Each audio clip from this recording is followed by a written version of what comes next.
Okay, so then we're going to do our budget presentation on, we're going to start with technology. Yes.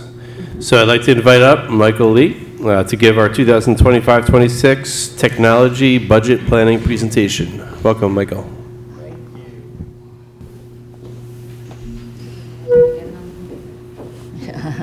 Without the answer. You need any assistance to get it on? Oh, man, yes, definitely. Okay, see, can I? Oh, okay. I would have sent that.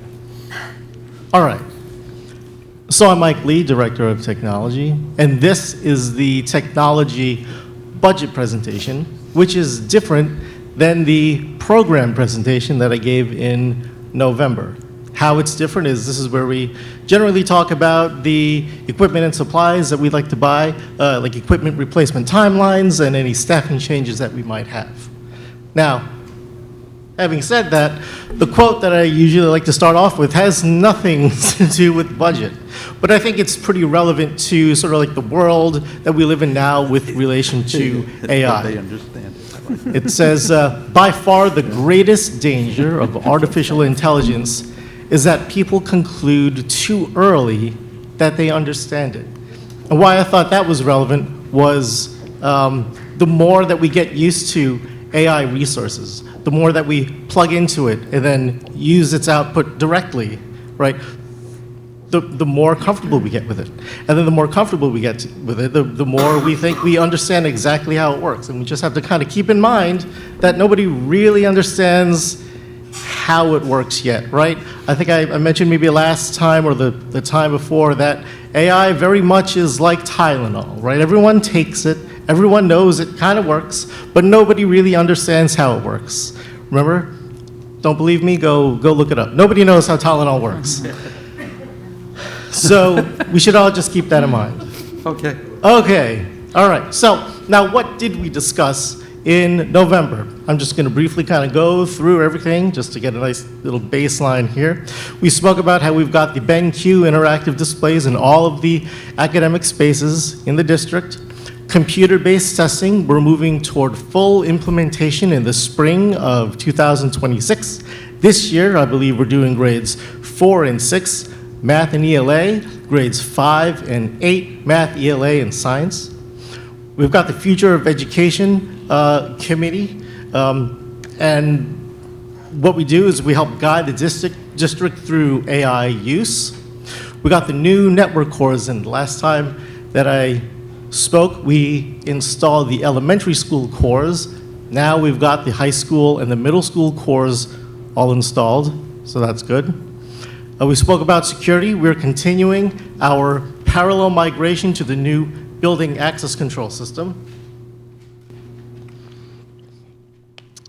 And if you recall, we also went over some AI tools. You guys remember that Notebook LM podcast demonstration that we gave? Mm-hmm. Yeah, okay. So that's what we discussed in November.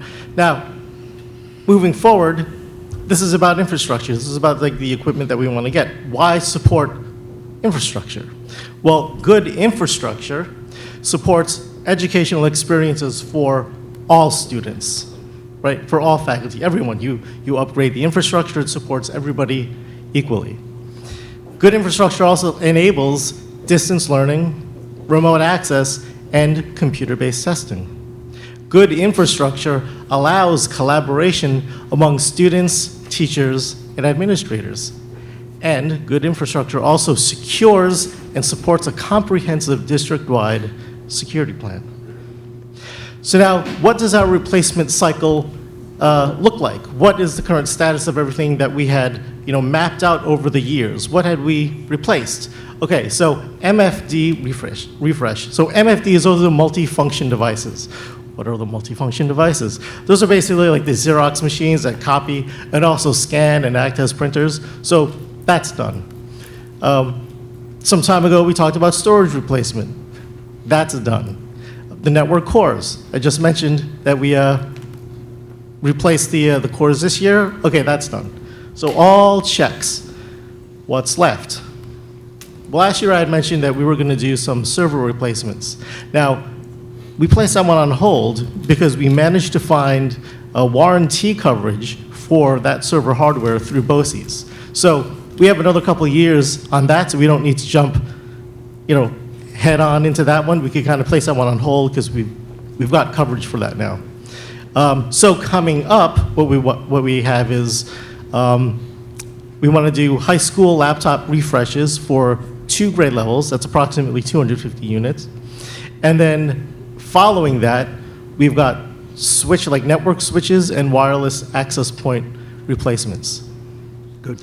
So on a timeline, what does that look like? I have a question. Yeah. When was the last time you replaced the laptops?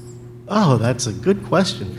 So the last time that we replaced a grade level set of laptops was in 2020. 5 years ago. So 5 years ago. Yeah. And I think that's actually a testament to how well the students treat our equipment, but also how well our tech department takes care of the equipment. We collect it every summer. We go over everything, update them, and clean them up, pass them back out. And the team really does a great job with keeping everything all, working nicely. So if you look at the timeline, here's what we look like. Servers, we could place that on hold. Laptops, that's summer of 2025. Switches, we could look at that in summer of 2026.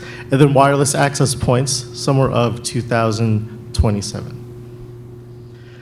Now, funding that's available for us to utilize, Category 2 funding, that's the funding that's available to us to put toward connectivity updates, right? So we can't apply that to servers, or we can't apply that to laptops.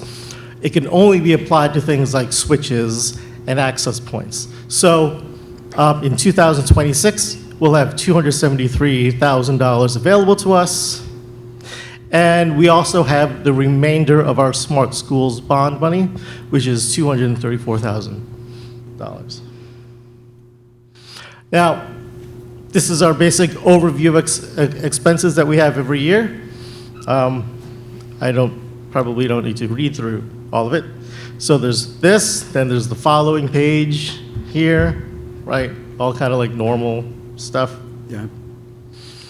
And again, we would like to buy 2 grade level sets of laptops, first time since 2020. And we would utilize the BOCES IPA process that we go through basically every year. Again, for an amount of $285,000, but the budget impact would only be roughly $63,000. And our aid ratio is about 65%. Now, staffing. I remember last year, I was really proud of the fact that we didn't have any staffing changes at all since 2018-19. And this is the first year where we will have, and we have had, staffing changes. Now, there's me, or we've got Dan, we've got 4 district computer specialists. We've got our BOCES junior computer specialist.